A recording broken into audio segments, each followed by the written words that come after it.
Mga tropa, panuorin nyo to. Mga tropa. Tapos palibhasa hindi siya nakagawa. Ano na guys, bilisan nyo kumilos, napakabagal. Mamaya na ang presentation, di ba? Wait lang, nakuha pa ako ng dagdag na information sa report natin. Kulang-kulang kasi yung gawa nyo. O ang hindi maki-operate ay walang grades siya. Lalo ka na Trisha, napakaunti lang ng ambag mo.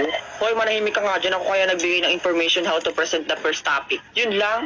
O ikaw Renzo, bilisan mo dyan, mag-edit. Kanda mo yung edit, tas lagyan mo na rin ng design para tayo pinakamataas sa grades. Ay kung ikaw kaya gumawa dito, utos ka ng utos dyan. Malamang, leader ako, kailangan sumunod talaga kayo sa akin, no?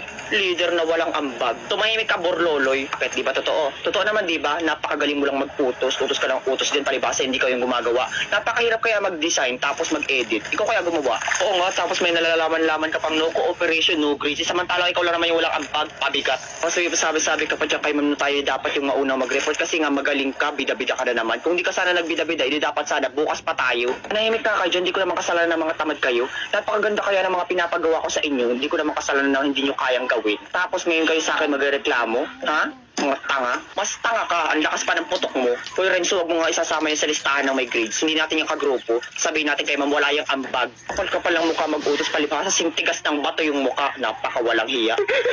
Anong walang ambag eh? Ako nga nagbigay ng instruction kung paano gawin yung report natin, di ba? Nung ikaw ay nakikipagkwentuhan ka lang kay Torjiang kagahapon, ako kaya nagbigay ng instruction kung paano gawin yung report kasi nakikipagdaldalan ka lang. Tapos utos ka ng utos, kapal. Oo nga, tapos ako yung nag-e-edit ngayon saka naglalagay ng design. Si Borlolo yung nag-type ng mga sentence doon sa laptop. O ikaw, anong ambag mo? Pinagtutulungan nyo na naman ako, palibas, ang papangit nyo. Kaya alam ko na kung anong ambag mo. Ang ambag ni Karing is maging isang malaking bangaw na napakaingay, utos ng utos, tapos paupo-upo habang nakikipagtaldalan kay Torjiang. More like malaking kulangot na bida-bida. Ayoko na sa inyo, lilipat ako ng grupo. Hindi lumipat ka. Anong paki namin? Tulak pa kita dyan.